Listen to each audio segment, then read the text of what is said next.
Baik, Assalamualaikum warahmatullahi wabarakatuh. Alhamdulillah, Waalaikumsalam warahmatullahi alhamdulillahilladzi bi wabarakatuh. ni'matihi tatimmu shalihat, alladzi ja'ala Ramadan sahru siyam sahru mubarak, unzila fihil Qur'an hudal linnasi wa bayyinatin minal huda wal furqan. Asyhadu an la ilaha illallah wa asyhadu anna Muhammadan abduhu wa rasuluh. Allahumma shalli ala Muhammad wa ala ali Muhammad. Bapak Ibu sekalian, Alhamdulillah puji dan syukur kita panjatkan kepada Allah Subhanahu wa Ta'ala. Pagi hari ini Allah masih beri kita sehat, Allah masih beri kita kesempatan dalam bulan Ramadan ini. Insya Allah kajian pagi hari ini beda dengan kajian sebelum Ramadan, Bapak Ibu ya. Pahalanya mungkin berlipat ya Ustadz ya. Insya Mudah-mudahan Allah. apa yang kita lakukan selama bulan Ramadan ini kebaikan-kebaikan maupun amal-amal soleh diterima oleh Allah Subhanahu wa taala. Baik Bapak Ibu sekalian, pagi hari ini kita bersama Ustaz Saiful Akib. Insya Allah pagi hari ini beliau akan menyampaikan amal muslim yang dapat menghapus dosa kita. Baik, kita mulai acara kita dengan sama-sama baca basmalah. Bismillahirrahmanirrahim. Kepada Bismillahirrahmanirrahim. Ustadz kami persilakan Ustaz. Baik, terima kasih. Bismillahirrahmanirrahim. Assalamualaikum warahmatullahi wabarakatuh. Alhamdulillahi rabbil alamin. Wal aqibatu lil muttaqin. Wal udwana ila ala zalimin. Allahumma salli wa sallim wa barik ala nabiyyina Muhammadin wa ala alihi wa sahbihi ajma'in. Wa qala rabbi israh li sadri wa yassir li amri wahlul 'uqdatam min lisani yafqahu qawli. Amin ya rabbal alamin. Bapak Ibu jamaah HKI rahmati Allah Subhanahu wa taala. Alhamdulillah wa syukurillah. Kita bersyukur kepada Allah Subhanahu wa taala yang senantiasa menurunkan menyucurkan rahmat kepada kita semua untuk kita bisa hidup dan beribadah kepada Allah Subhanahu wa taala. Salawat dan salam semoga senantiasa tercurah pada Nabi besar Muhammad sallallahu alaihi wasallam, uswatuna wa qudwatuna, teladan bagi kita semua yang kita berharap mampu berkudwah pada beliau dengan aktivitas kita agar kita layak menjadi umat yang terbaik dan layak mendapat syafaat beliau di akhirat nanti. Amin ya rabbal alamin. Bapak Ibu jamaah rahimakumullah, alhamdulillah pada hari ini kita bisa bergabung kembali di majelis virtual ini. Ya, alhamdulillah 10 hari awal pertama saya sudah menatapi atau menjajaki sebuah tempat yang bagi saya itu merupakan negeri dalam negeri gitu ya. Negara dalam negara, karena memang berbeda dengan layaknya kita hidup sebagai bangsa Indonesia dengan aturan-aturan dan juga disiplin kehidupan masyarakat atau sosialnya. Alhamdulillah juga kita bersyukur hari ini kita bisa menelaah satu hadis terkait dengan bagaimana amal muslim itu dapat menghapus dosa-dosa kita yang kita buat selama ataupun sebelum kita kerjakan. Nah, ini nanti akan menyangkut kepada hadis Nabi SAW yang diriwayatkan dari Abi Qatadah qala pada Rasulullah SAW, siyamu yaumi asyura innila ahsibu alallahi ayukafir sana allati qoblahu. Wasiyamu arafah fa innila ahsibu alallahi ayukafir asana allati qoblahu walati ba'dahu. Rawahu Ibnu Majah. Nah, ini menyangkut kepada bagaimana cara kita menyikapi kok ada amal perbuatan manusia itu yang bisa menghapus dosa baik yang lalu ataupun yang akan datang. Nah, perbedaan pendapat inilah yang akan menjadi sebuah renungan bagi kita semuanya. Maka saya kemas dalam sebuah tema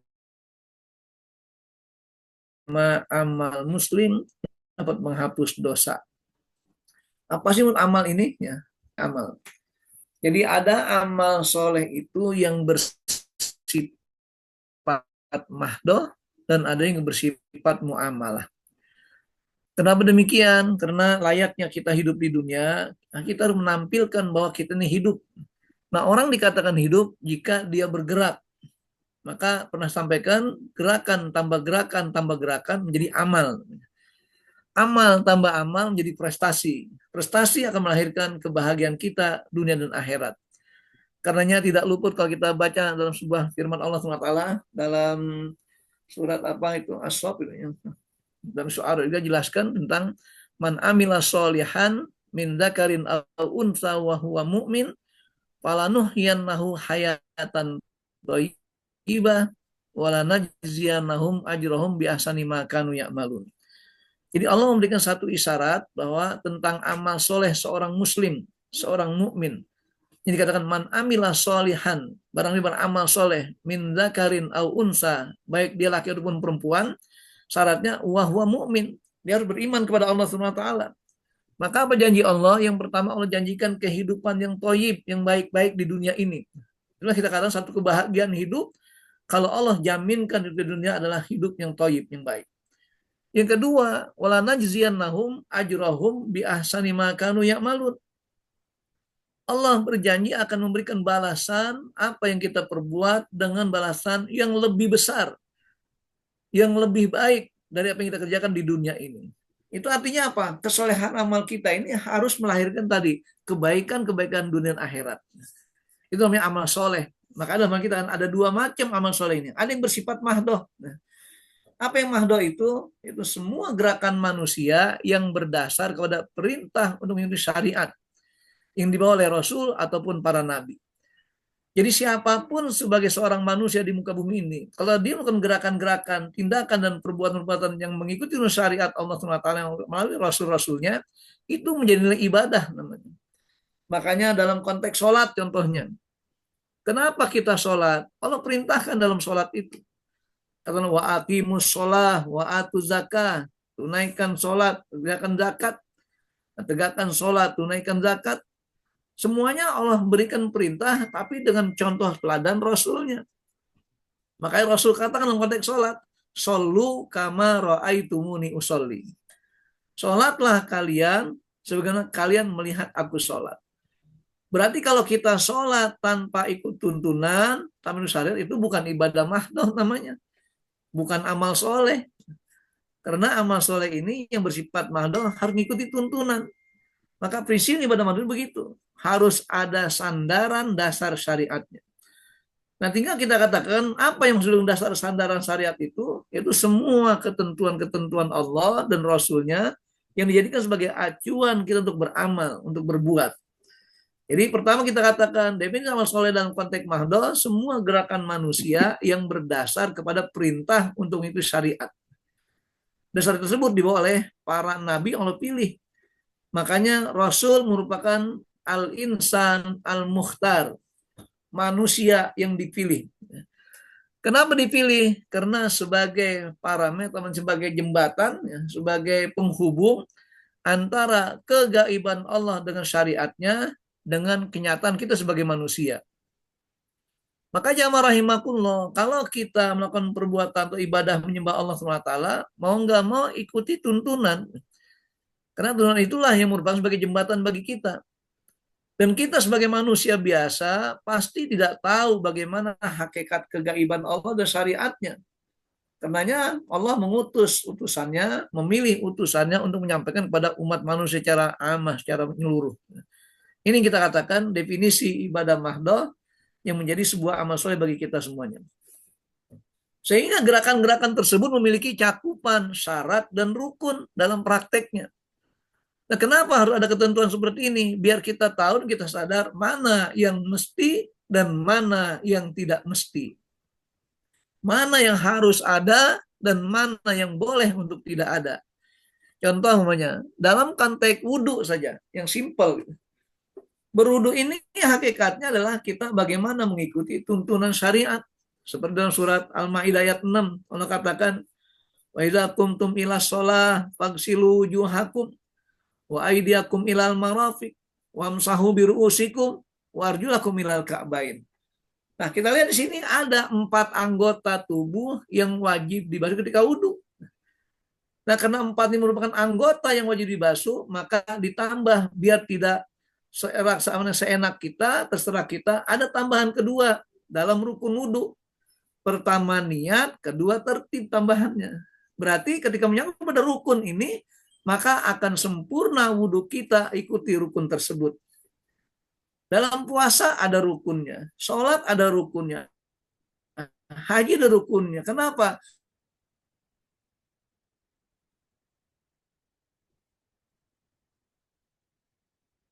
Kok hilang suara Ustaz? Karena ya ada rukunnya. Loh, kedengeran nggak? Ya, ya udah keluar lagi udah. Udah ya. Saya ulangi lagi ya. Jadi kembali kita katakan bahwasanya ketika bicara definisi amal soleh yang bersifat mahdoh ini, di samping kita harus mengikuti syariat Allah SWT, juga hal-hal itu melahirkan sebuah ketentuan yang kita sebut dengan kata ada syarat dan rukun dalam mengerjakannya. Baik masalah wudhu, ada syarat dan rukunnya. Sholat, ada syarat dan rukunnya. Haji pun begitu. Termasuk zakat, ada syarat dan rukunnya. Jadi prinsipnya, bagi kita ketika mendefinisikan masalah amal soleh yang syarat dan ibadah mahdoh ini, harus ada nuansa syarat dan rukun itu. Contoh, syarat haji, dia harus mampu, dia harus muslim, dia harus balik. Maka ketika belum balik, nggak punya kewajiban syarat haji itu, rukun haji. Syarat berpuasa, dia harus muslim, harus sadar, sehat, jasmani, rohani. Maka ketika itu hilang, dia tidak punya kewajiban untuk ibadah. Rukunnya, tadi masalah kita contohkan rukun wudhu. Dari 4 anggota wudhu ditambah 2 sebagai ketentuan agar tidak berantakan, maka ada ketentuan kata-kata niat dan kata-kata tertib. Jadi ketika kita cakup dalam kehidupan kita untuk berwudhu ini, maka 6 itulah menjadi rukun wudhu. Pertama, niat karena Allah. Kedua, membasuh muka. Ketiga, membasuh tangan sampai sikut. Keempat, mengusap kepala. Kelima, membasuh kaki dan mengusap kaki. Baru yang keenamnya, tertib, teratur.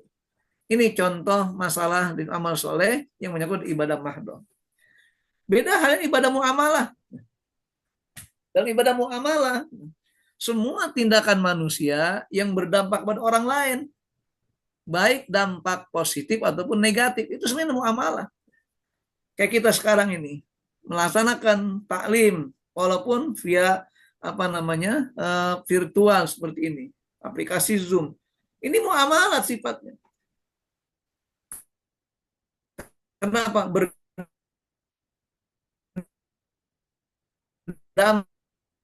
Putus-putus suara Ustadz. Apa internet saya yang salah?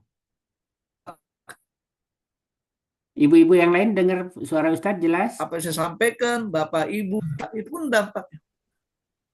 Yang lain dengar nggak? Mohon maaf. Yang lain gimana? Jelas Pak Ustadz. Dengar, Coba diaktifkan mic-nya dulu. jelas Pak, jelas. Oh jelas. Oh berarti Pak Mungkin Mansur. saya Jelas, yang Pak salah. Mansur. Ya lanjut Ustadz, lanjut. Ya, baik. Jadi kembali yang kedua macam ini. Jadi ibadah muamalah ini yang termasuk amal soleh, semua tindakan manusia yang berdampak kepada orang lain, itu muamalah. Makanya muamalah ada 2 macam. Ada muamalat zatul bain bersama sesama kita sebagai manusia, ada muamalat dengan alam, semesta alam kita ini. Makanya kemarin ketika saya berkunjung atau safari Ramadan ke Papua ataupun ke Freeport itu, kita akan lihat bagaimana dampak muamalat manusia dengan alam kah atau dengan manusia kah. Kemudian kita katakan di situ memang ya kita tergantung sudut pandangnya. Ketika ada beberapa gunung yang sudah digali semua untuk dieksploitasi, misalnya kandungan emas dan juga tembaga. Nah, di satu sisi kita katakan ini gunung yang tadi gunung berubah jadi jurang, seperti penggorengan, seperti tungku. Sudah demikian rupa dalamnya. Bahkan konon menurut informasi Karawang di situ bahwasanya setiap hari itu Freeport menghasilkan 300 kg emas per hari. Gimana sudah puluhan tahun, bahkan mungkin sudah masuk ke 40 tahun kedua sekarang ini. Nah, itu coba kita akan lihat bagaimana dampaknya itu. Nah, tinggal kita menyikapinya, apakah itu positif atau negatif. Namanya muamalat. Nah, kita interaksi seperti ini dalam pengajian, ada dampak muamalatnya. Nah, tinggal cara menyikapinya. Makanya kita dalam masalah ibadah muamalah ini, prinsipnya tidak perlu ada syarat dan rukun. Gitu. Sebentar kita yang Jadi tidak perlu kita melakukan masalah ada syarat dan rukunnya dalam muamalat. Yang penting apa? Prinsip dasar di sini, dalam muamalat yang dapat bernilai pahala harus bebas dari unsur zalim dan kerusakan. Itu simpel gitu. Sehingga apapun silakan. Yang kita perbuat silakan saja. Makanya ada satu kasus zaman Rasulullah ketika dasar ibadah muamalat ini, kata Rasulullah apa dalam sabdanya? Antum a'lamu bi umuri dunyaku.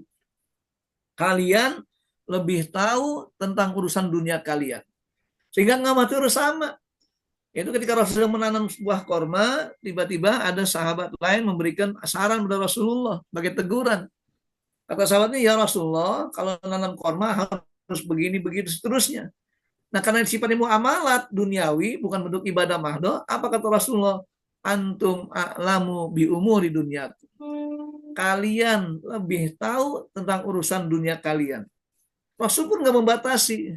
Maka dalam muamalah tidak perlu ada syarat rukun, nggak perlu ada prinsip-prinsip dasar yang mutlak. Yang penting tadi bebas dari segala kezaliman dan kerusakan. Kezaliman ketika menyangkut hak-hak orang yang kita labrak, yang kita aniaya, yang kita ambil. Kerusakan ketika menyangkut pada tatanan sosial yang kita langgar, yang ada kemaslahatan yang tidak baik pada manusia itu. Itulah kita katakan prinsip dalam ibadah muamalah. Makanya kesolehan amal kita dalam muamalah itu pertama harus memberikan dampak positif pada orang lain. Sehingga hadis mengatakan khairun nas anfa'uhum linnas. Sebaik-baik manusia yang lebih banyak memanfaatkan manusia. Jadi kalau kita sebagai seorang makhluk Allah, sebagai hamba Allah dan juga umat Rasulullah, kita harus sadar amal kita harus berdampak positif pada orang lain.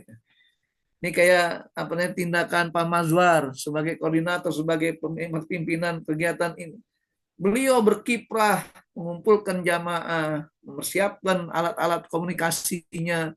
Ini kan muamalat, berdampak positif bagi kita, maka menjadi sebuah ibadah pada Allah SWT. Jadi tinggal dihitung itu, kelipan-kelipan pahalanya. Makin besar dampak positifnya, maka makin besar pahala dan keistimewaannya. Makin besar keikhlasan kita dalam menata hal ini, makin bersih balasan dari Allah SWT. Itulah nilai-nilai amal yang bersifat muamalah. Ini yang kita katakan sebagai amal soleh. Maka amal soleh ada dua macam. Ada amal soleh yang bersifat mahdoh, ada amal soleh yang bersifat muamalah. Di bulan Ramadan terbina dua-duanya. Makanya Ramadan bulan istimewa. Kelipatan pahala terjadi, kekhususan balasan terjadi, keistimewaan keberkahan terjadi bulan Ramadan. Makanya Ramadan sebagai sayyidus syuhur, penghulunya bulan-bulan dalam hitungan kalender 1 tahun Hijriah itu. Maka jangan sampai kita mengabaikan kemuliaan Ramadan ini. Akhirnya kita merasa biasa-biasa saja, bebas saja. Enggak begitu. Allah berikan kepada kita dengan bulan Ramadan. Inilah definisi amal soleh yang harus dilakukan oleh seorang muslim. Dan sebaliknya, kita juga harus paham tentang definisi dosa itu apa sebenarnya. Karena amal soleh kita siogianya harus menghapus dosa-dosa kita. Gitu. Makanya ketika Nabi ditanya tentang apa itu dosa, apa kata beliau? Al-ismu mahaka fi sodrika wa karihta ayatoli alaihin nas. Dosa adalah sesuatu yang terbersit dalam hati kita, tergugah dalam hati kita, dalam diri kita. Orang lain nggak tahu. Maka ketika manusia tahu tentang bersitan itu, kita akan merasa benci, kita akan merasa malu. Itu namanya dosa. Makanya kalau ada orang niat ingin berbuat keburukan, ternyata orang lain tahu, dia akan malu, dia akan benci dengan hal itu. Itu namanya dosa. Sehingga amal soleh seorang muslim jangan disembunyikan, harus dinampakkan. Makanya ketika dia tampakkan amal solehnya, berarti dia tidak mengerjakan hal-hal yang berbuat dosa. Kalau ada orang ingin berbuat baik tapi sembunyi-sembunyi, dia malu, nah itu hati-hati. Takutnya ini adalah salah. Makanya ketika ditampakkan amal solehnya itu akan banyak respon. Apa responnya? Kalau memang kurang baik akan terjadi saling nasihat. Dia terus Al-Asr Allah katakan apa? Illalladzina amanu wa amilus solihat wa tawasaw bil haq wa tawasaw bis sabri. Jadi ketika kita beramal soleh standar iman pada Allah, kita harus siap ada nasihatnya kita semuanya. Saling mengingatkan, saling mengoreksi, saling memperbaiki. Itu namanya nasihat. Bahkan dalam hadis lain dikatakan ad-dinun nasihat. Agama sendiri sebagai nasihat bagi kita. Makanya nggak ada orang yang merasa benar terus, yang merasa istimewa terus. Pasti ada titik-titik, ada satu masa dia melakukan perbuatan yang tidak baik, walaupun salah. Itu sifatnya dosa di situ. Nah ini kita katakan, maka dengan amal soleh kita yang definisikan tadi, seyogianya harus bisa menghapus dosa-dosa kita itu. Ini terkait dengan dosa secara global. Nah, Adapun bentuk dosa, ada dosa kepada Sang Khalik. Artinya kita bermaksiat kepada Allah Subhanahu wa taala. Kenapa? Karena zat yang menciptakan kita adalah zat yang tidak butuh kita. Kemuliaan Allah tidak tergantung dengan cara kita memuliakannya. Kebesaran Allah tidak tunduk kepada cara kita membesarkan dia. Kemuliaan Allah tidak juga hilang gara-gara kita memuliakannya. Kenapa? Dia berdiri dengan sendirinya. Qiyamuhu binafsihi. Gak ada pengaruh dengan makhluk hambanya ini. Sekarang kita ketika kita berdosa kepada Allah, apa yang kita lakukan dalam hal ini? Nah, kita akan lihat apa bentuk dosa kepada Allah SWT. Dosa kepada Allah SWT akan selalu berdampak kezaliman pada makhluknya. Jadi kalau kita melanggar aturan Allah, yang merugi bukan Allah. Kita juga sebagai makhluknya. Contoh, Allah perintahkan kita untuk sholat, dan kita enggak sholat, kita kerjakan. Apa Allah rugi? Enggak. Siapa yang rugi? Kita sendiri sebagai makhluk yang merugi. Yang Allah akan janjikan pahala kita sholat, kok akhirnya kita langgar, maka dosalah bagi kita. Azab Allah yang akan kita dapatkan. Kita rusak, apa Allah rugi? Enggak. Lingkungan kita yang mendapat dampak tersebut. Makanya kemudian kita katakan, perbuatan dosa kepada Allah adalah hakikatnya kezaliman yang akan diderita oleh makhluk Allah itu. Karena dikatakan, karena setiap titah Allah selalu untuk kemaslahatan makhluknya. Ini kita kan jamaah rahimakumullah, begitu rahman rahimnya Allah kepada makhluknya. Begitu kasih sayang Allah kepada makhluknya. Sehingga apa yang melakukan perbuatan kemaksiatan, pelanggaran kepada Allah SWT, hakikatnya dia melanggar tentang aturan kehidupan sosial dia sendiri.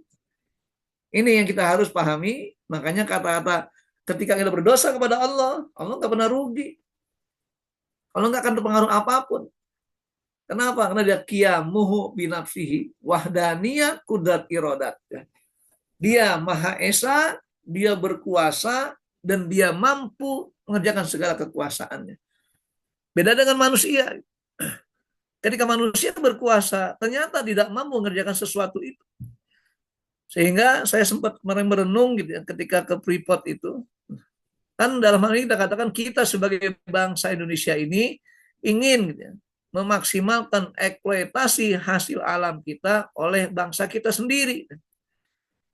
Ternyata Freeport itulah orang atau bangsa luar yang menguasai mengendalikan hal itu. Nah permasalahannya saya katakan bahwa kos untuk mengelola dan mengambil tambang emas itu ternyata tidak murah, tidak sedikit. Baik biaya kendaraannya, yang sampai saya ngobrol dengan para karyawan di sana tentang mobil dump truck yang besar gitu ya. Saya bilang ini kira-kira bannya berapa harganya? Kata teman, itu satu ban harga satu Avanza Ustaz. Pada sana ada 50 dump truck besar itu. Jadi ini kita katakan bagaimana cara kita mulai. Makanya kembali kita katakan ketika kita berupaya untuk mengambil hikmah itu, makanya kita lihat masalah dalam alam apa yang kita harus kita kerjakan. Allah perintahkan menjaga alam dengan sebaik-baiknya, manfaatkan dengan sebaik-baiknya. Maka ketika ada pelanggaran hak terhadap alam tersebut, Allah nggak pernah rugi, kembali pada kita semuanya kerugian itu. Ini katakan dosa kepada Allah, itu artinya kita selalu memberikan kezaliman pada orang lain. Allah ini. Itu yang berkaitan dengan dosa kepada Allah SWT akan selalu berdampak kezaliman pada makhluknya, karena setiap titah Allah selalu kemaslahatan makhluknya. Nah, dosa kepada Allah akan selalu ditunda azabnya. Ini istimewanya. Kita bersyukur gitu ya. Kenapa? Karena Allah begitu sayang sama hambanya. Ketika kita berdosa kepada Allah, kita tinggalkan perintah Allah, masuk kepada Allah, Allah nggak langsung azab kita. Allah tunda sampai kita bertobat. Kenapa demikian? Karena kasih sayang Allah lebih dahulu datangnya terbanding murkanya. Ini dahulu kurang hak. Jadi itu gambarannya bagaimana ketika kita sadar bahwa hakikatnya sifat kemuliaan Allah itu dan rahman Allah lebih dulu daripada murkanya itu. Karena Allah berjanji maksudnya wa rahmati sabaqat godobi. rahmatku akan mendahului murkaku. Kita ditunda sampai kita akan mati pun Allah tunggu taubat kita kepada Allah SWT dengan perbuatan dosa itu. Ini jamaah rahimakumullah, mari kita katakan bagaimana ketika kita melakukan pelanggaran dosa kepada Allah SWT, hakikatnya dampak yang berdampak kepada kita sendiri sebagai makhluknya itu. Karena itu dosa kepada Allah tidak akan merugikan hak Allah sedikit pun. Jadi jangan pernah kita berpikir kalau kita tidak sholat Allah akan rugi, Allah akan anjlok. Enggak. Kalau kita taat Allah akan beruntung, Allah akan tinggi derajat, enggak pengaruh. Gitu. Dia berdiri sendiri. Dia tidak terhubung dengan makhluknya ini. Kenapa? Dialah itu Allah Subhanahu wa taala. Ya, ini pertama dosa yang menyangkut pada hak Allah Subhanahu wa taala. Adapun yang kedua tadi dosa kepada makhluk Allah. Nah, tentunya kita janji sama teman untuk kumpul di sini, datang di sini, bahkan bisa berbuka maksudnya. Ternyata dia nggak datang. Nah,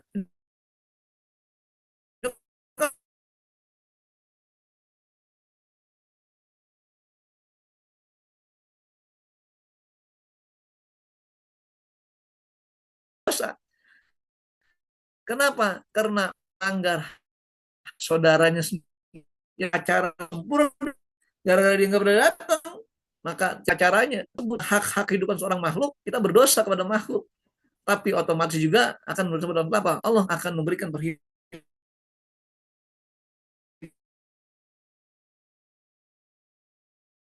pada mereka tentang bagaimana ketika Allah mengharapkan hisab di akhirat nanti menemui Allah dengan segala kebaikan amal solehnya yang bersifat mahdoh,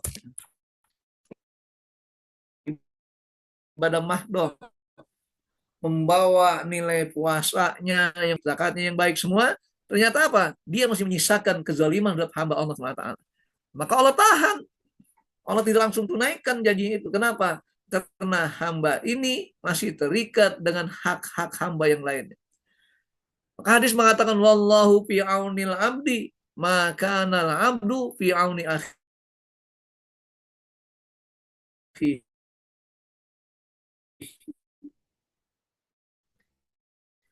Allah akan menolong hambanya. Kata Allah Pak ridho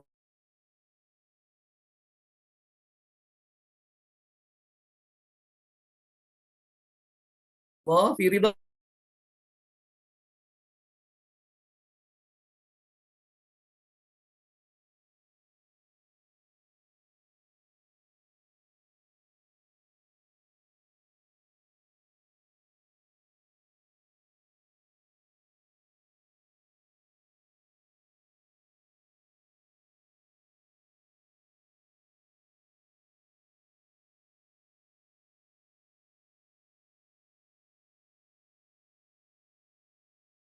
pada Iran, bagian di bawah Iran.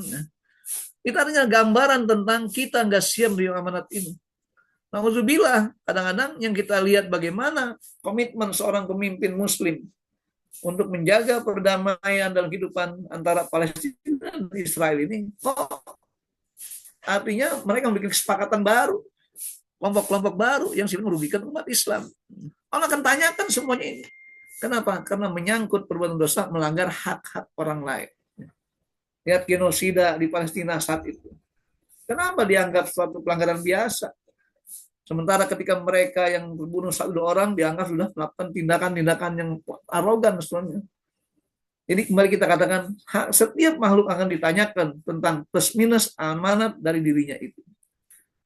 Oleh karena itu ya rahimakumullah, orang yang berdosa kepada makhluk Allah karena dia telah merampas atau melanggar hak hidupnya orang lain.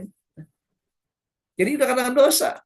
Makanya kalau kita lihat bagaimana terminologi hadis Nabi di atas dengan hubungan seperti ini, jadi kalau punya niat kita yang merugikan orang lain, dan orang lain tahu, kita akan merasa benci, kita akan malu.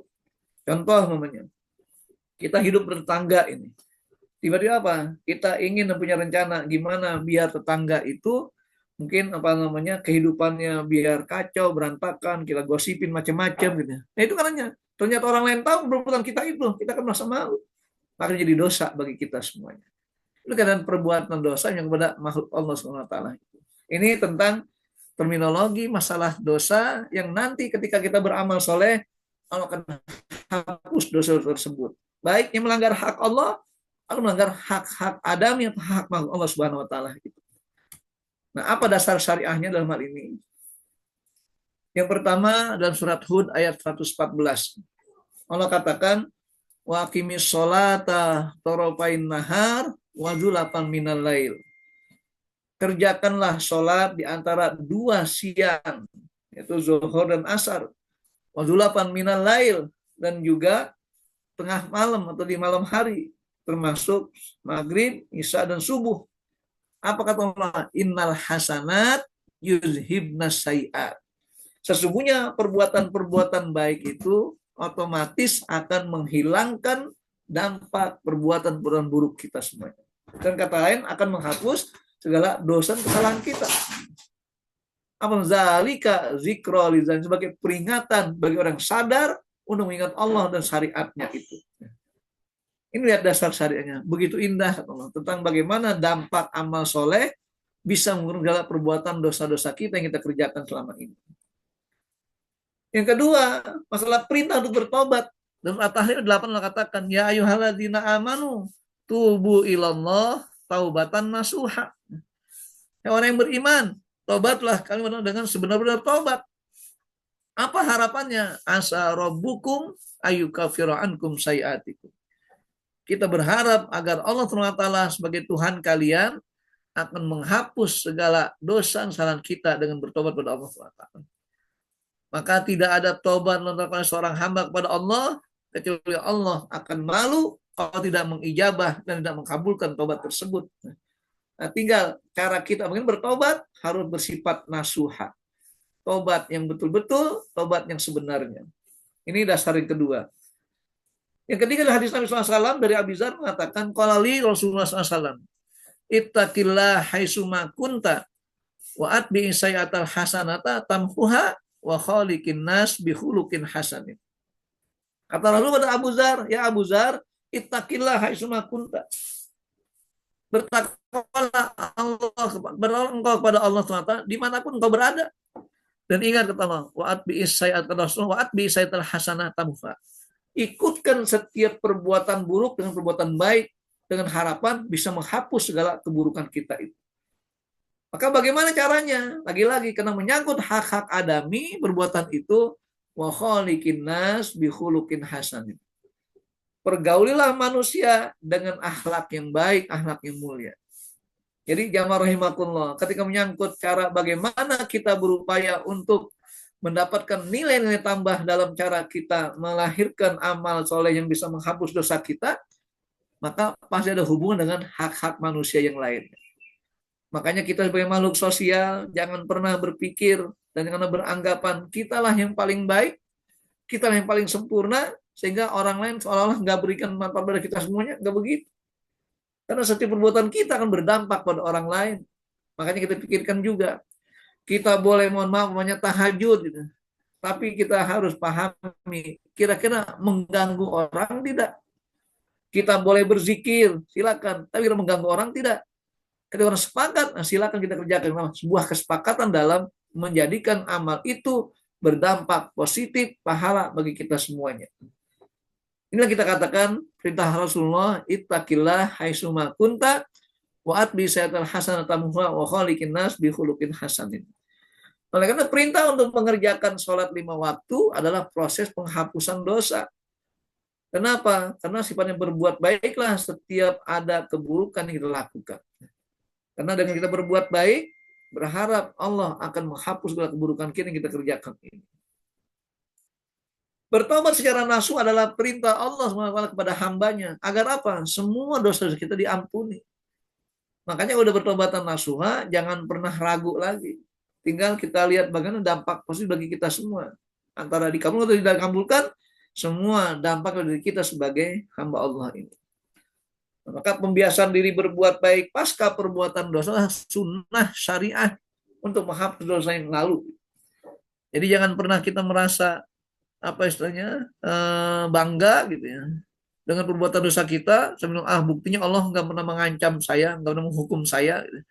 Kita nggak tahu kapan balasan itu Allah berikan pada kita. Makanya segeralah ketika kita berbuat keburukan untuk kembali pada Allah dengan berbuat kebaikan. Dan taubat merupakan perintah.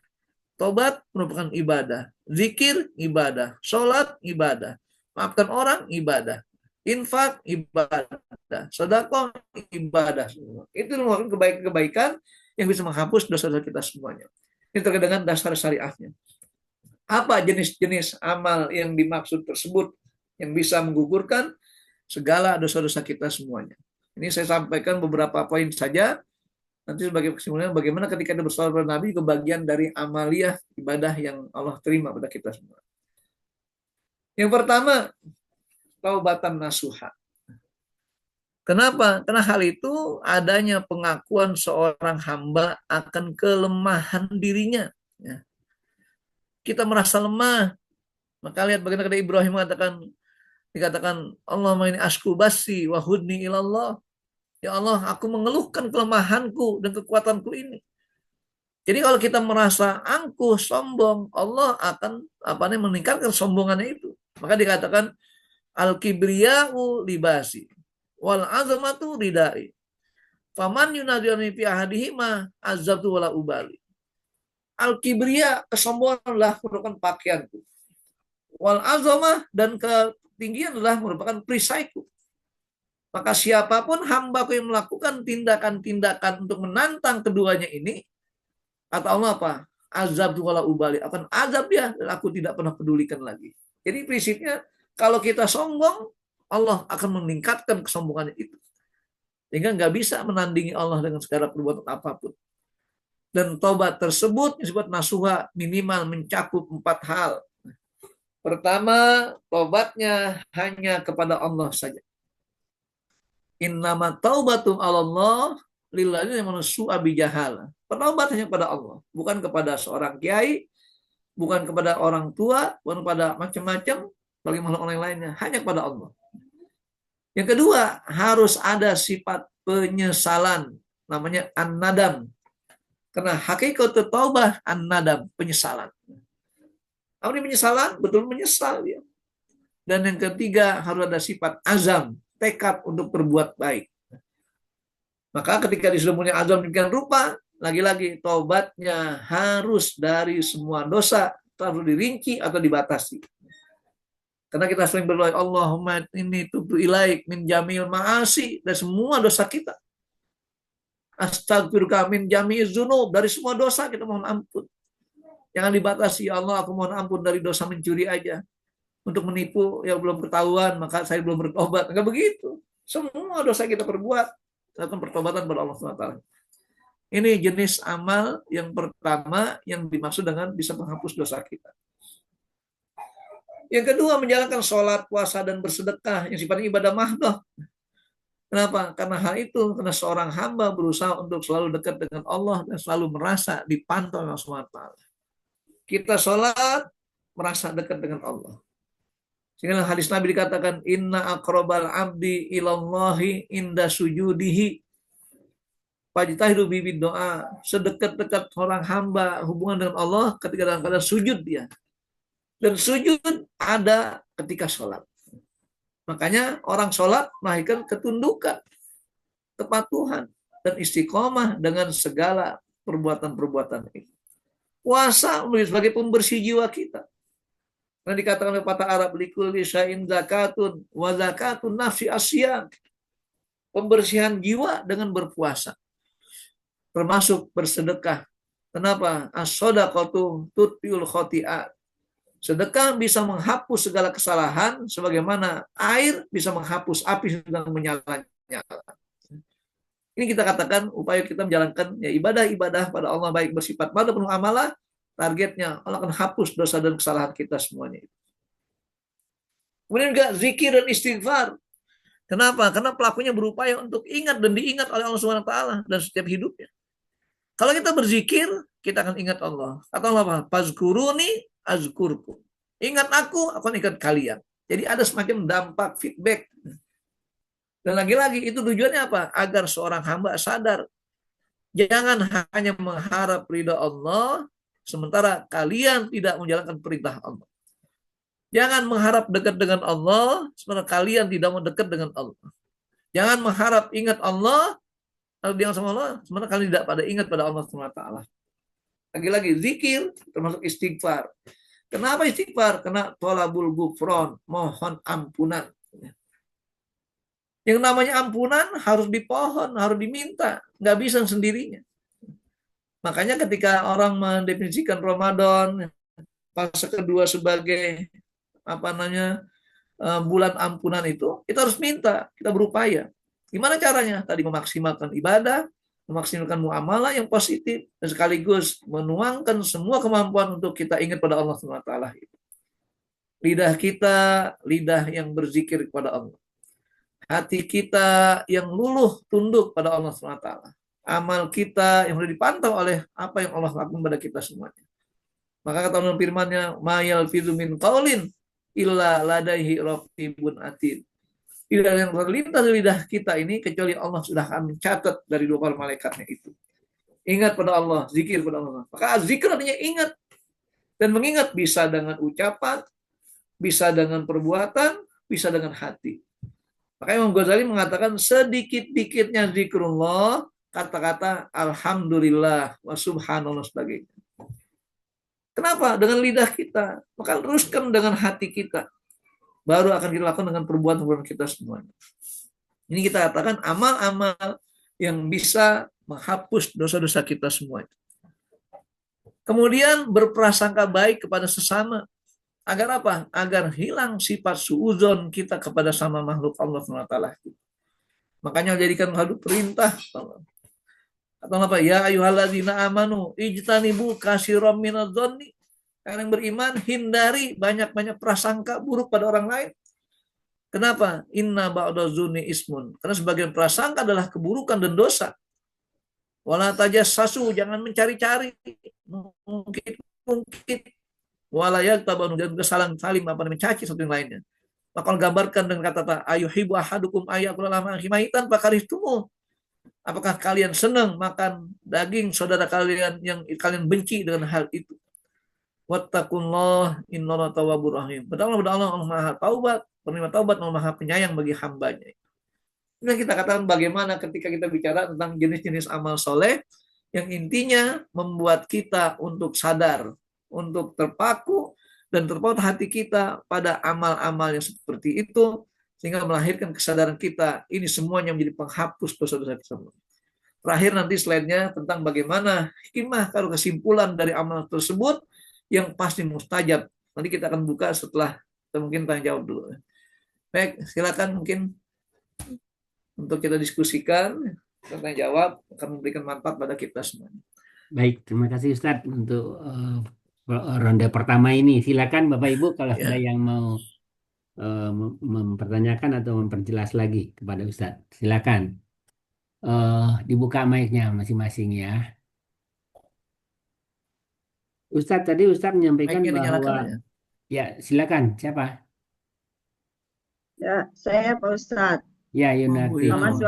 Ya, silakan Bu. Ya, Assalamualaikum warahmatullahi wabarakatuh. Waalaikumsalam warahmatullahi wabarakatuh. Begini Pak Ustadz, misalnya kita itu sedang berzikir kepada Allah atau misalnya membaca Al-Quran lah gitu. Ya. Di saat kita membaca Al-Quran itu atau berzikir itu, kita teringat kepada seseorang. Tapi diingatan kita itu bahwa orang itu telah berbuat yang artinya tidak baiklah kepada kita ya gitu ya. Ya. Cuma kadang-kadang kita suka menyangkal tidak dia orang baik gitu ya. Ya. Terus kadang-kadang saya suka serahan nih. Ya Allah, aku serahkan semua kepadamu gitu. Ya. Jadi pikiran-pikiran yang seperti itu. Tapi nanti kalau kita berulang lagi berzikir, sering muncul orangnya dia juga gitu. Ya. Nah itu apakah kita tuh telah berprasangka buruk atau bagaimana, apa petunjuk Tuhan atau gimana, saya nggak tahu tuh. Baik. Gimana tuh Pak Ustadz? Ya, terima kasih. Saya langsung jawab aja. Iya, Pertama begini, bahwa manusia itu sebagai fitrahnya punya perasaan. iya, iya. Dan dalam hal ini kita katakan perempuan lebih banyak menyimpan perasaan ketimbang laki-laki. Yang benar ini tabiat manusia. Makanya kenapa, mohon maaf nih, dalam program ta'aruf ya, untuk pernikahan. Jadi etika dalam ta'aruf itu seyogianya biodata perempuan diselalu pada pihak laki-laki untuk dianalisa, dipelajari, disikapi. Kalau laki-laki sudah mengatakan oke, siap untuk melanjutkan, baru biodata laki-laki daripada perempuan. Kenapa? Karena kalau dibalik itu kan menyakiti hati seorang wanita. Contohnya gini, wanita sudah tahu tentang bagaimana karakter atau pribadi calon laki-lakinya. Udah oke, ternyata pas disodorkan biodata perempuan laki-laki, ditolak laki-laki. Ini sakit hati bagi perempuan gitu. Nah, makanya hati perempuan hanya satu, beda dengan laki-laki. Makanya Allah anugerahkan fitrah itu. Kenapa laki-laki boleh menikah lebih dari 1 atau 4 orang? Karena dia punya kapling-kapling dalam hati itu. Nah ini fitrah ya, gitu ya. Jadi kembali kita katakan, ketika seorang telah menyakiti kita, gitu, kita udah lupakan, kok ingat lagi, itulah naluri manusia. Nah, tinggal ibu bagaimana mengendalikannya, meleburnya, Iya, gitu iya, kan, iya. dengan hal-hal yang Ya lain. itu. Nah, itu makanya kita ketika ingat lagi pesakitan dia, itu udah Iya. hapus, udah berlalu. Karena bahasanya ini, let bygone be bygone, semprotkan bygone. Ya, memang Artinya biarkan yang berlalu sudah berlalu. sudah nggak dipikirin gitu, jadi ya diserahkan aja udah sama Allah, ya Allah udah. Iya, nggak apa-apa. Istighfar, Jadi sayang, terus jangan dilanjutkan pikiran itu, di-cut langsung. di-cut Ketika ya. muncul Iya, pikiran begitu, iya, makanya saya iya. katakan kita boleh sakit hati karena emang dunia ini nggak pernah menjanjikan kita akan damai terus hidupnya. Tapi jangan Sebenarnya kita, nggak sakit hati Pak Ustadz, ya enggak udah, sakit hati. iya kan Cuma berasa Bu namanya. kayaknya kalau dia telah berbuat ini loh sama saya gitu, Ya, kayaknya ada petunjuk gitu, tapi saya pikir enggak ada orang baik, ya Allah gitu, ya. saya suka gitu. Makanya kan begini Istighfar, Bu, kalau istighfar. kita menyakiti orang, kita minta dimaafkan, tapi nggak akan hilang loh rasa itu, akan tersimpan terus. Contoh saya Bu, ini pengalaman aku cerita. Saya dulu pernah Bu di pesantren di Gontor. Coba tahun berapa di Gontor? Tahun 83 Bu. Sekarang tahun berapa ini? Tahun Tahun 2026. 2026. Udah berapa tahun ya? 35 tahun Iya, lebih kan gitu ya. Saya masih ingat dulu waktu masih anak baru gitu. Disakitin sama iya, teman saya, dan saya itu orangnya. iya. Itulah manusia gitu. Tapi udah nggak usah Ya diabaikan, nggak usah diabaikan aja, dipikirkan sudahlah, gitu. serahkan Nah, saja gitu diabaikan ya. ya. Nah, gitu. Jadi makanya jangan mengulang-ulang atau mikirin atau istilahnya menguat-kuatkan kembali. Jadi kalau bahasa Agim ya, kita ambil kutip gini. Jangan membesarkan masalah-masalah yang hakikatnya kecil. Gitu. Nah, itu. Jadi udah kena jadi udah silakan. Apa sudah? Kenapa? Nggak pengaruh gitu ya. Enggak sih. Justru kita harus move on namanya. Iya, Sudah tinggalkan gitu. berbuat baik ya enggak, Iya. berbuat baik enggak itu Ya gitu. itu makanya dikatakan wa'at bi sana hasanatan wa khaliqin nas bil husna. Jadi pergaul dengan kebaikan-kebaikan. Iya, Insya iya. Allah Allah Iya, akan iya. tambah kebaikan pada kita. Amin. Gitu ya. Amin. Baik. Iya, terima Ya. kasih Pak Baik. Ustadz. Ya. Ini ada dari chat dari Uni Martim nih. Assalamualaikum Ustadz. Bagaimana cara mohon ampun kepada Allah atas dosa masa lalu, Ustadz? Misalnya Ya. ibu-ibu yang dulu belum berjilbab itu, dan kita tahu itu kan berdosa, Ustadz. Jadi tapi udah Siap. berapa tahun nggak pakai jilbab gitu. Kayak istri saya juga begitu, Ustadz. Jadi Ya. 10 tahun baru berjilbab. Ini jilbab kan baru akhir-akhir ini aja, dulu nggak ada yang berjilbab, Ustadz. Gitu. Alhamdulillah. Ini alhamdulillah ada Bu Martin gitu ya. Nah, cuma terima kasih udah mulai menghapus dosa dengan infak sedekahnya. Terima kasih Bu. Terima Ini begini, kasih. berkaitan dengan masalah dosa masa lalu. Kata Nabi apa? Al-Islam yahjubu ma qablahu. Jadi Islam itu akan menutup segala kesalahan dosa masa lalu. Ya itu artinya itu bagi mereka yang tadinya kafir masuk Islam, maka dihapus dosanya oleh Allah. Bagi kita yang pelaku dosa dulu tidak taat, ketika kita tobat, hapus sudah semuanya itu. Maka dikatakan at-taibu minaz-zambi kaman la dzambalah. Orang yang bertobat dari dosa seolah tidak berdosa lagi. Udah yakin aja gitu. Ini janji oleh Rasulnya. Makanya kenapa kita tadi saya katakan di dalam amal-amal yang kita perbuat harus kembali kepada hakikat kekuasaan Allah. Jangan ragukan Allah SWT. Lihat Bu, Nabi Adam alaihissalam berdosa enggak? Berdosa Nabi Adam. Kenapa? Mengikuti bujukan iblis. Ya kata Allah apa? Fala taqraba hadhihi syajarah fatakuna minadh dhalimin. Kata Allah, hai Adam dan Hawa, karena berdua istri. Jangan kau dekati pohon khuldi ini. Kalau kau dekati, kau akan menjadi orang yang zalim. Ternyata apa? Iblis datang menggodanya. Kata iblis, hal adulluka ala syajaratil khuldi wa mulkin la yabla. Maukah aku tunjukkan padamu, jika kau makan buah itu, kau akan nampak hidup abadi. Dan engkau akan tidak pernah teruji dan tidak pernah lengser jabatanmu itu. Ternyata apa? Adam awalnya nggak tergoda.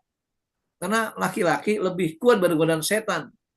Ternyata perempuan lebih mudah digoda oleh setan. Akhirnya Hawa yang tergoda, dan Hawa dulu yang memetik buah khuldi itu. Nah, ketika dipetik buah khuldi oleh Hawa, dia makan, mulai muncullah nafsunya itu.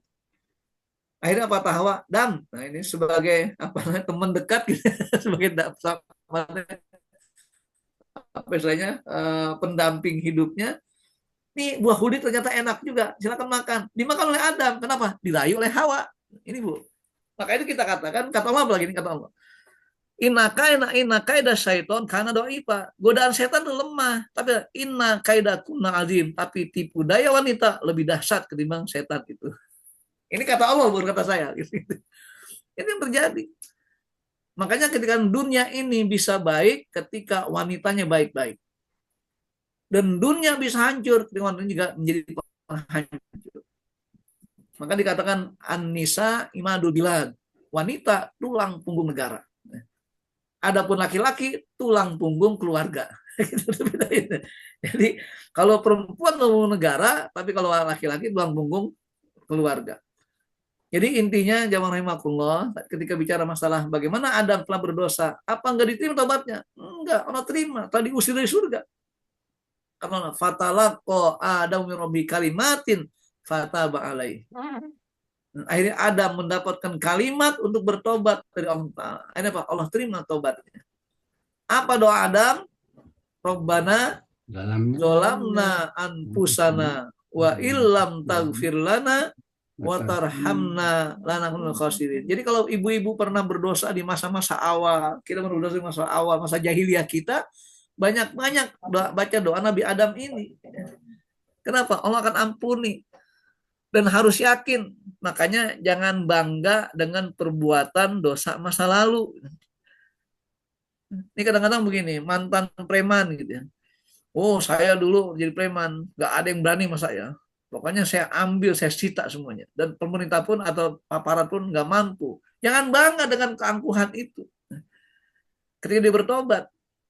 Makanya lihat kata Rasulullah apa? Khairukum fil jahiliyah, khairukum fil Islam, iza faqihu. Nabi. Kenapa? Nabi dalam rangka memuji Umar bin Khattab. Umar bin Khattab sosok seorang sahabat Rasulullah sebagai manusia yang sejak jahiliyah dikenal sebagai pemberani, yang takuti orang siapapun. Akhirnya apa kata Rasulullah? Dia akan baik sebagai jahiliyah, tapi syaratnya ketika Islam dia paham agama Islam, nah baru akan baik. Katanya iza faqihu, paham dengan agama Islam itu. Jadi pandai menempatkan bagaimana dia harus tegas, bagaimana dia harus lemah gitu, atau lawan tegas apa istilahnya, lembut gitu ya. Contoh, ada seorang sahabat Nabi di kaum menjadi khalifah ingin minta nasihat dalam rumah tangga. Tiba-tiba apa? Umar sedang dinasihat oleh istrinya sambil nangis-nangis. Coba gitu ya. Nah itu. Jadi artinya apa? Ada momentum yang Umar tegas membedakan hak atau batil dengan pedangnya, karena Al-Faruq pembeda, membelah antara hak dan batil itu. Jadi intinya jangan pernah kita merasa ragu dengan tobat kita. Dosa yang lalu sudah dihapus oleh Allah SWT. Gimana caranya tadi? Tingkatkan perbaikan amal-amal soleh kita. Baik sholatnya, puasanya, zakatnya, sodakohnya, dan lain sebagainya. Nah, nanti kita akan lihat terakhir nanti bagaimana ketika disimpulkan dengan sholawat pada Rasulullah itu. Gitu ya, saya kira. Ya. Terima Silakan. kasih, Ustaz. Ya, Satu Afwan. lagi dari Unimartim, Ustadz, kalau kita berbuat dosa atau salah kepada yang lain, tapi mau minta maaf, dia udah meninggal, nih, Ustadz. Gimana caranya, Ustadz? Ya, ya, caranya doakan dia, mohonkan ampun dia. Makanya dalam doa kita, kata Allah apa, lihat ini. Lihat dalam surat Muhammad ayat 19. Allah menjelaskan zatnya dengan kata ilmu. Kata Allah, fa'lam annahu la ilaha illallah waghfir li dzanbika walil mu'minin wal mu'minat. Aku adalah Allah, kata Allah SWT. Sembahlah aku dan mohon ampun untuk dirimu, untuk saudaramu yang lainnya, termasuk mukmin mukminat. Tadi udah meninggal dunia. Makanya dalam surah Al-Hasyr pun dikatakan, walladzina ja'u min ba'dihim yaquluna rabbana ighfir lana wa li ikhwanina sabaquna bil iman. Mereka udah meninggal dari kita semuanya. Udah jauh. Makanya ketika kita pernah berbuat dosa sama dia, udah mohonkan ampun pada Allah sebagai bentuk pengkayaan pahala bagi mereka. Ini kita katakan innamal mu'minuna yatasyafa'una ba'duhum ba'du. Orang mukmin saling memberikan syafaat pada diantara mereka semuanya. Kalau masih hidup, syafaatnya dalam bentuk ya interaksi, husnuzon, kebaikan-kebaikan, namanya syafaat. Meninggal dunia dengan doa-doa kita untuk almarhum dahulu kita semua. Jadi jangan pernah kita lupakan. Makanya biasakan kalau berdoa, jangan tinggalkan doa untuk mereka yang sudah mendahului kita semuanya. Apalagi kita pernah berdosa sama orang tua, sama saudara kita, bahkan sudah tetangga kita, yang kita mungkin musuhan dulu, tapi kita sadar kita selalu di posisi yang salah sebenarnya, karena kita merasa gengsi, kita merasa angkuh, akhirnya kita selalu berbuat dosa pada dia. Maka mohonkan ampun pada Allah untuk mereka itu. Jadi itu caranya. Bahkan Imam Nawawi dikatakan boleh kita bersedekah atas namanya. Karena 3 hal yang bagi mayit. Pertama, mengenang kematian atau kebaikan namanya. Yang kedua, mohon ampun. Yang ketiga, bersedekah atas nama itu. Silakan saja. Jadi kebaikan banyak cara untuk kita berbakti pada orang yang meninggal dunia. Termasuk orang tua. Kata Nabi apa? Inna abaronas ala walidayhi ba'da wafatihi usla udi abihi. Sebaik-baik manusia kepada orang tua yang meninggal dunia menyambung silaturahim kecintaan bapak. Jadi makanya Pak Mazwar punya orang tua gitu kan. Senangnya apa? Silaturahim. Maka jangan diputus itu, lanjutkan gitu. Tinggal apa? Kesenangan orang tua yang baik jangan pernah tinggalkan. Ini adalah hubungan antara manusia dan manusia yang lainnya ketika orang tua menjadi sebab Allah ciptakan kita di dunia ini.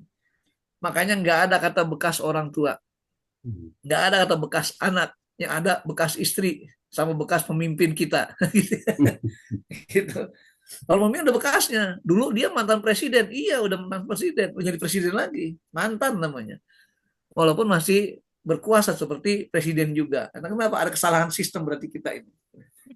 Jadi mesti mantan gak boleh pengaruh lagi, ikut campur. Kok masih menentukan? Itu bukan mantan namanya. Berarti ada salah sistem kita ini. Gitu Bu ya. Baik. Pak Zen berikutnya, silakan Pak Zen. Terima kasih Pak Maswar. Assalamualaikum Ustaz. Waalaikumsalam warahmatullahi wabarakatuh. Begini, kita sering dengar ceramah itu kan kalau kita berbuat amal soleh begini dihapus dosanya, ibadah mahdoh dihapus dosanya. Kayaknya itu kok tahunya gimana bahwa dosa kita itu sudah dihapus. Ya. Terima kasih. Baik, terima kasih. Pak Zen puasa hari ini? Insya Allah 12 ini. Hari kemarin puasa? Puasa juga. Nah, kira-kira puasa kemarin diterima nggak sama Allah? Ya terserah Allah. Enggak, kita diterima nggak? Diterima nggak kira-kira? Ya, saya sih yakin diterima. Kita alhamdulillah. Ada kwitansinya Pak, Tante terima? Gitu ya. Jadi kita nggak bisa menilai sesuatu diterima atau tidak dengan bukti konkret. Nah, makanya ada isyarat tanda penerimaan itu, termasuk penghapusan dosa. Apa isyaratnya? Kalau kita pernah berbuat dosa, kapan kita berdoa Allah akan kabulkan tobat kita? Kita berubah perilakunya. Yang tadinya senangnya kebatilan, sekarang lebih senang pada kebaikan. Yang tadinya senang gunjing orang, sekarang senang untuk mendamaikan orang. Yang tadinya tidak mau sedekah, sekarang senang sedekah. Namanya taubat kita terima sama Allah. Itu cirinya. Jadi kan harus yakin itu. Makanya ketika kita berbuat kebaikan kok ringan, berarti Allah terima segala doa dan taubat kita semuanya. Nah, tadi kita katakan kita usia udah lanjut, kadang mau ngaji sulit, baca Quran udah ngantuk mulu. Nah, hati-hati itu artinya kita untuk mengukur diri kita.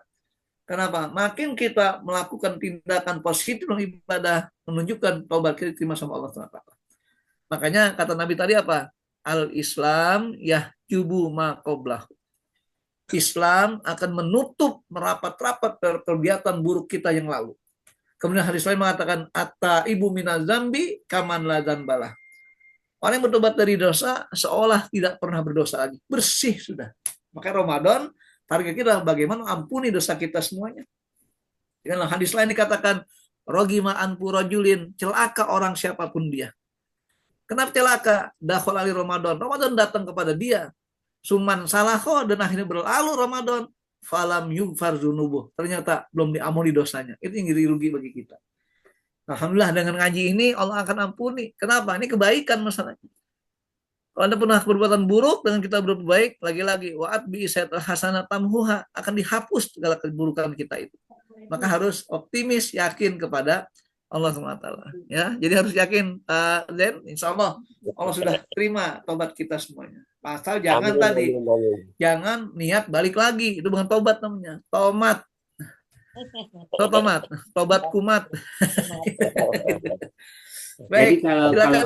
Allah mudahkan kita ibadah, itu Allah mudahkan kita berbuat baik, itu artinya Allah sudah Tandanya mengampuni tobat kita dosa diterima kita sudah. ya. Terima ya. Iya. Jadi, Baik, saya sampaikan satu slide lagi ya. ya, lanjut Lanjutkan. Ustaz, satu Ya. slide lagi. Biar selesai.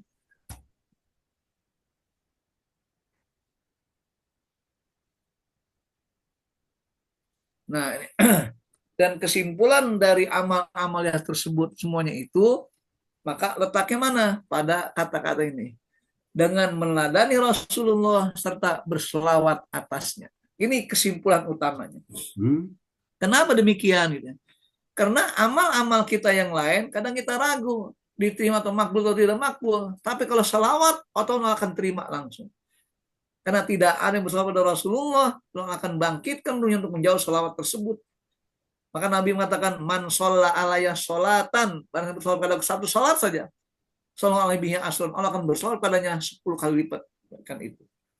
Yakin kita dalam salat ini sebagai penutup segala amal ibadah kita, makanya memperbanyak salawat dan yakin dengan salawat tersebut. Nah, yang demikian itu karena mengikuti Rasulullah adalah bentuk kesempurnaan amal seorang muslim yang menjadi penyebab ampun Allah SWT. Apa dasarnya? Lihat dalam surat Al-Imran ayat 31. Allah katakan, a'udzubillahi minasyaitonirrajim. Qul in kuntum tuhibbunallah fattabi'uni yuhibbukumullah wa yaghfir lakum dzunubakum wallahu ghafurur rahim. Katakan ya Muhammad pada manusia, manusia, jika kalian merasa cinta kepada Allah, maka harus apa? Ikuti aku. Niscaya apa? Yuhibbukum, Allah akan mencintai kalian dan Allah akan mengampuni dosa-dosa kalian. Jadi penyebab ampunan dosa selawat pada Rasul, ikut pada Rasulullah SAW. Ini mah kita jangan dianggap sepele dengan cara kita meneladani Rasulullah, karena Rasulullah utusan Allah yang paling mulia di antara rasul-rasul yang lain.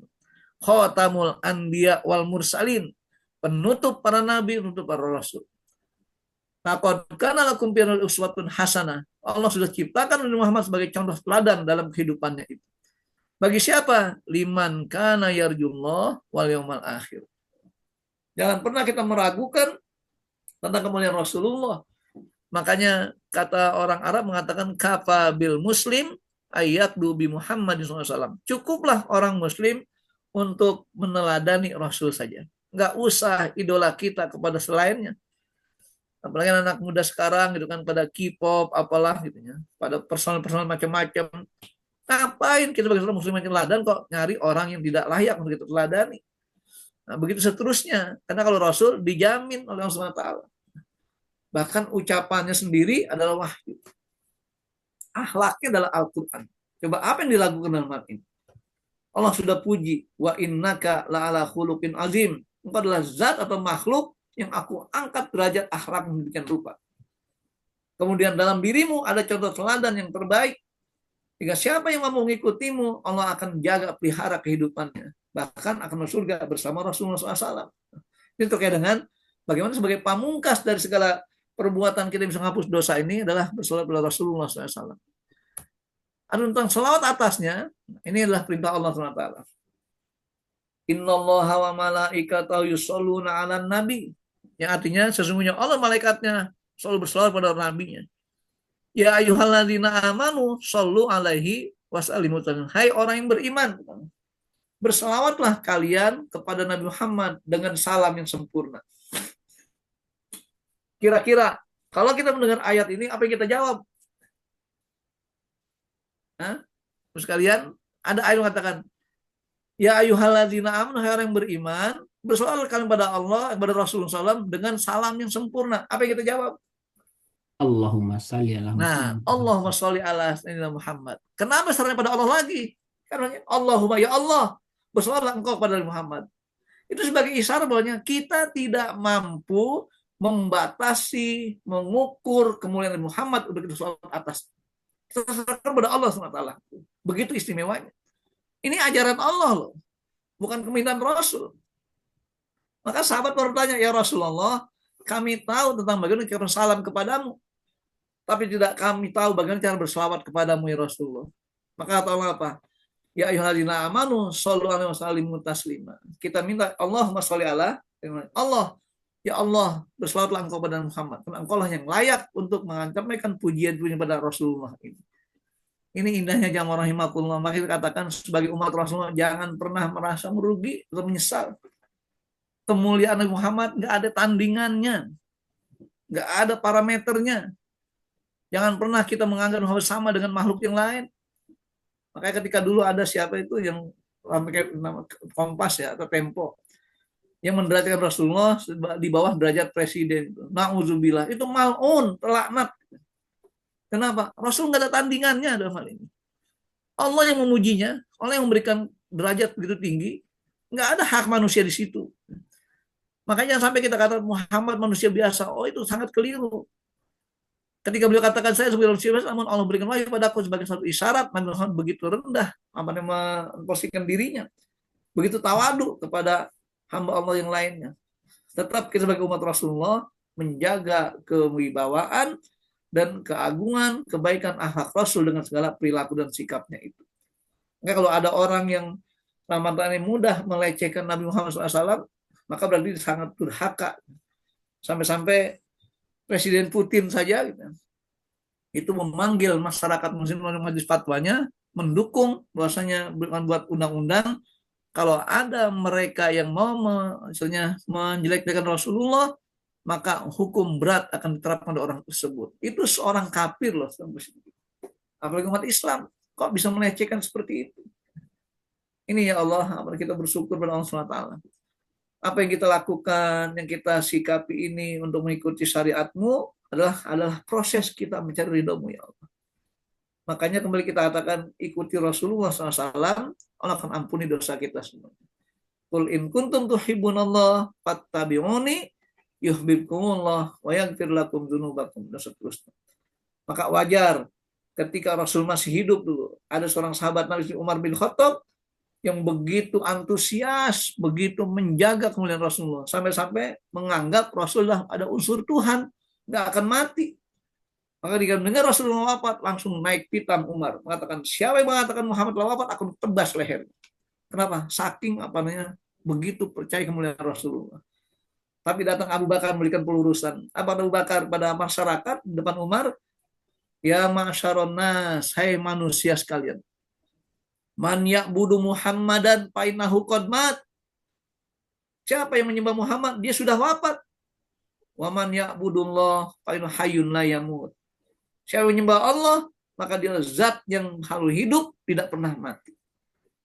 Inilah kita katakan seorang rasul adalah manusia, tapi kemuliaannya jangan samakan dengan manusia yang lainnya. Ini kita katakan bagaimana kalau kita bicara masalah kemuliaan Rasulullah. Nggak cukup kita bicara bertahun-tahun. Kenapa? Karena semua melahirkan kemuliaan yang abadi dalam hidup kita. Wallahu a'lam bishawab. Silakan lanjutkan untuk kita diskusikan. Nah, ya Ustaz, terima kasih.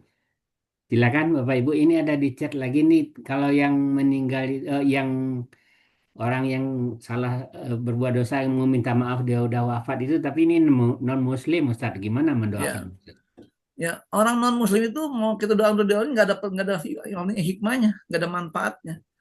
Kenapa? Terputus doa kita dengan ketidaktauhidannya. Makanya dikatakan doa kita untuk orang Muslim itu apapun bentuknya akan masuk ke jaringan itu. Tapi kalau udah non Muslim terhalang dia, beda gang. Ya gitu. Makanya itulah pentingnya membangun rumah tangga dengan kesamaan agama, biar doa kita, kebaikan kita nyambung dari A sampai Z.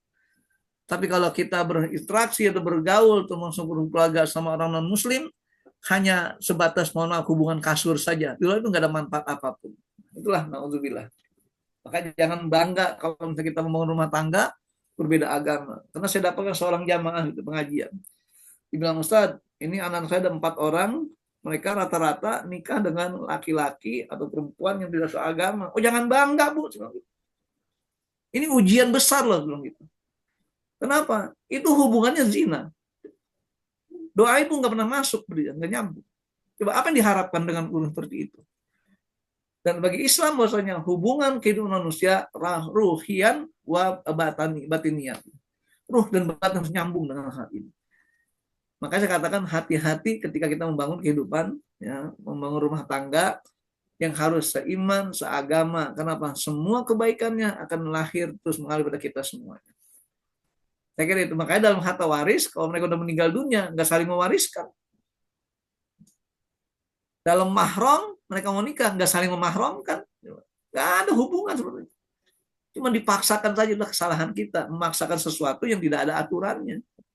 Makanya saya katakan tadi, dalam ibadah kita kepada Allah, mengikuti tuntunan, syarat, dan rukun. Dalam muamalat, membebaskan dari segala kemusyrikan dan juga kezaliman. Jadi ini semuanya kita harus jadikan sebagai acuan, kita bisa berbuat kebaikan di dunia ini dan lahir kebaikan itu mengalir sampai akhirat nanti. Jadi gitu Pak Mazhar, artinya ketika bicara bagaimana doa atau mohon ampun pada orang yang berbuat, pada orang yang sudah meninggal dan dia non Muslim, tidak beragama Islam, maka percuma, tidak ada artinya. Apalagi sudah meninggal dunia, ya. Pak Maswar, tanya Pak Maswar. Sebentar sedikit, ini nyambung lagi pertanyaan dia. Siapa nih, Samsung nggak pakai nama. Itu kalau kita kesel sama orang non Muslim gitu, terus kita doain mudah-mudahan kamu dilaknat Allah gitu. Presiden Amerika nih contohnya. Ya. Itu dosa nggak kita, Ustaz? Nabi diperintahkan hal itu kepada beberapa sahabatnya, umatnya di Mekah itu. Tapi di akhir-akhir hayat beliau, setelah Rasul menunggu untuk dia sadar, taatnya makin memusuhi Rasulullah, maka Rasul katakan, ya Allah binasakan mereka itu. Artinya dibolehkan dalam konteks seperti ini. Oke, boleh. Ya, baik, silakan Pak Syukur. Ya, terima kasih Pak Maswar. Assalamualaikum warahmatullahi wabarakatuh, Pak Ustadz. Waalaikumsalam warahmatullahi wabarakatuh.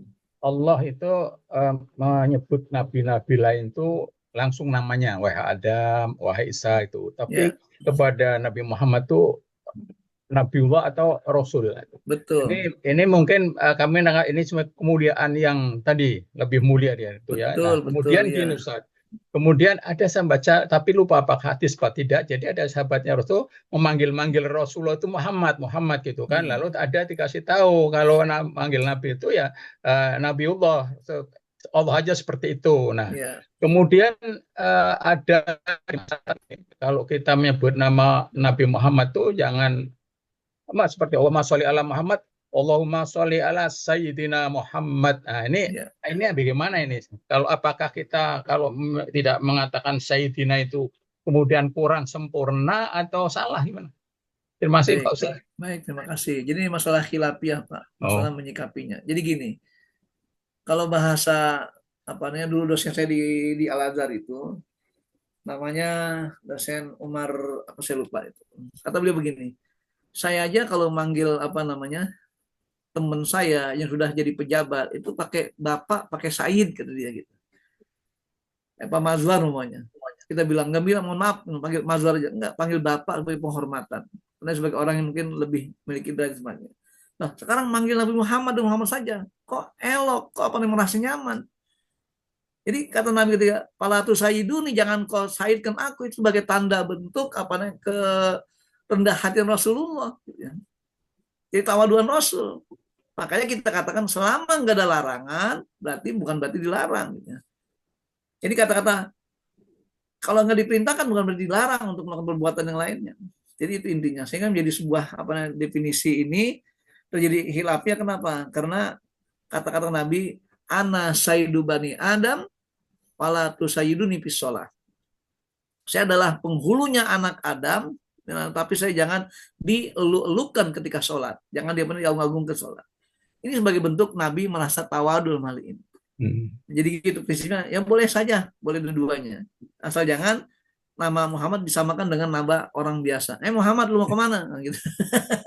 Jadi gitu kalau Pak Ustadz, kalau salawat di dalam sholat itu kita tidak memakai Sayyidina karena memang tuntunannya tidak ada. Tapi kalau dalam itu apa sebaiknya kita sebagai penghormatan itu menggunakan Sayyidina di luar bahan sholat itu. Baik, saya katakan bebas ya Pak, silakan. Kalau kita niatnya dalam sholat sekalipun gitu, kita Sayyidina, kan tujuan kita bukan untuk mengada-ada, karena memuliakan beliau gitu ya.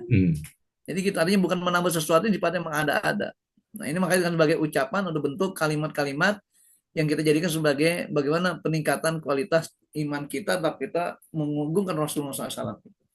Insya Allah seperti Pak. Makanya tadi kan ketika Umar bin Khattab salah menyikapi kemuliaan Rasulullah, akhirnya Pak Abu Bakar memberikan teguran. Itu yang terkait dengan cara kita menyikapi kemuliaan Rasulullah. Saya kira ini ya, ini udah jam 7:04. Ada satu lagi di chat terakhir boleh Ustaz. Silakan. Ini ada yang ngutang tapi non Muslim gitu ya. Terus nanti ada diperhitungkan lagi nggak dihisap. Kalau yang Muslim kan nanti kita dapat pahalanya di akhirat gitu ya. Iya, betul. Jadi gini, kalau udah menyangkut dalam muamalat, itu berarti hak adami yang kita langgar atau kita dapatkan. Tetap, bahkan kan karena orang kafir itu mau dia dosa udah di ahli nar. Tapi ketika dia berdosa kepada kita, melanggar hak kita, Allah akan minta itu, kembalikan hak itu. Jadi tetap Allah akan memberikan kepada kita sebagai seorang Muslim di umat Rasulullah ini. Maka bersyukur. Nanti dosanya nambah itu, ditambah hutang. Iya, pastinya lah gitu. Karena matlul menzolimi orang, artinya menunda bayar utang aja zolim, apalagi tidak membayar utang. Itu prinsipnya. Baik. Ya, saya kira ini mudah-mudahan memberikan manfaat pada kita. Tutup, ya, terima kasih atas perhatiannya dan kesertaannya dalam majelis ini. Mudah-mudahan nantiasa mengangkat derajat kita semuanya di bulan yang mulia ini. Jadi semulia bulan Ramadan, Allah akan muliakan kita semuanya. Bismillahirrahmanirrahim. Alhamdulillahirabbil alamin.